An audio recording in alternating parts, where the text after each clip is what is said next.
Hey folks, it's Roy from Geeks Adventures. Woohoo! Doing another project video for you.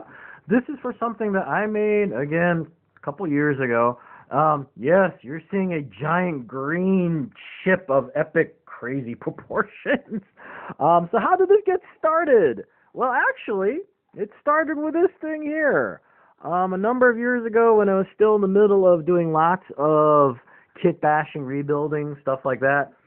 I found this was originally Omega Supreme from some miniature gaming system that involved all the Transformers, and I went, ooh, I can make a cool giant robot out of this thing. And that's what I did. Kit bashed all sorts of stuff.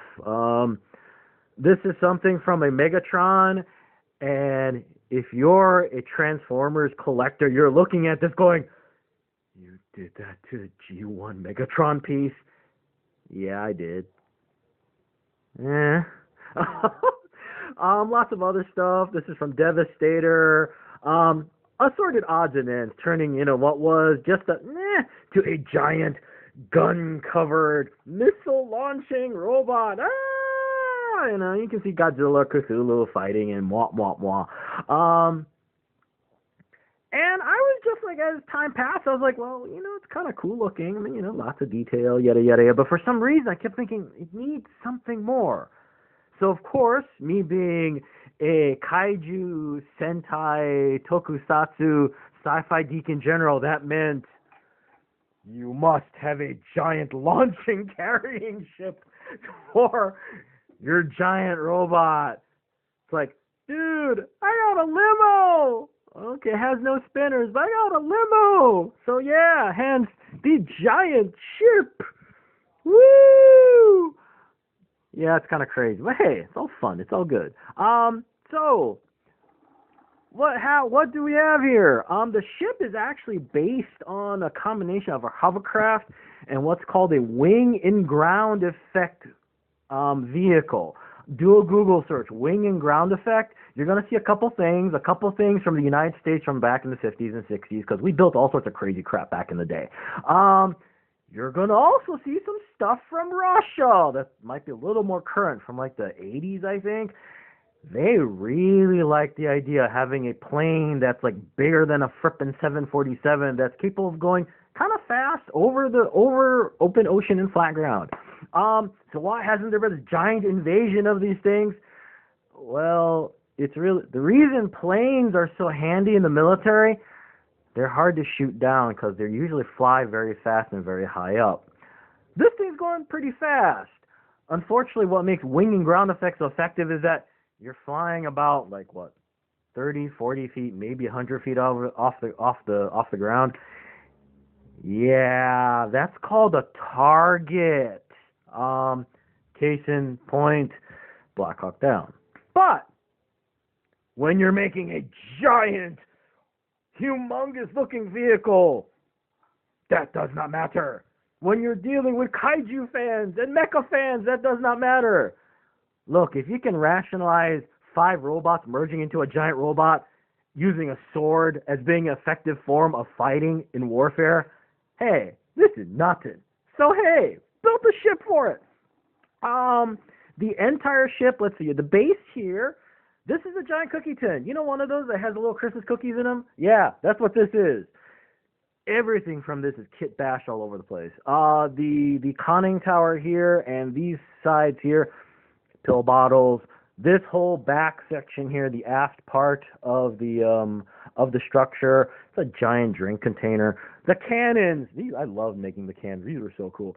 These are like from pieces all over the place. Got a pen, unfortunately, little obviously a pen. The front, I love the front. The nose, or if you want to get all Star Trek Navy, the I forget what the front of a ship is. Wow, the bow. Sorry, the bow of the ship. Okay, got 2 parts.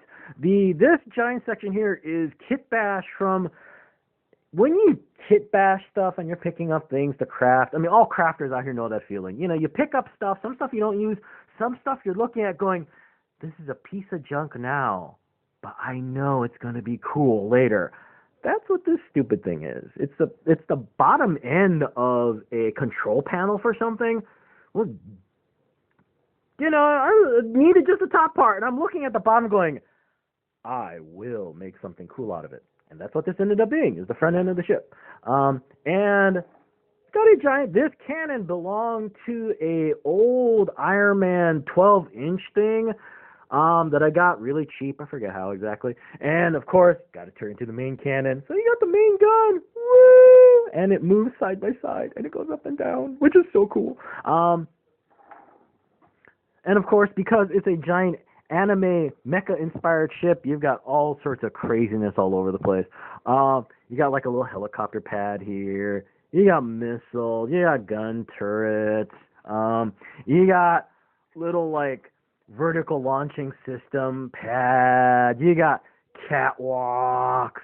You got this landing section here. I mean, more missiles, just tons of stuff. And of course, in the conning tower, you've got some other, I forget where that came from, but lots of pieces, parts.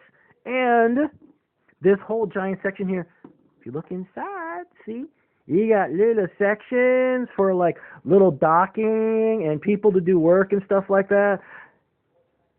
I'm trying to remember if I did this before or after Pacific Rim. But anyway, and of course, giant robot is designed to slip right in. Yeah, baby.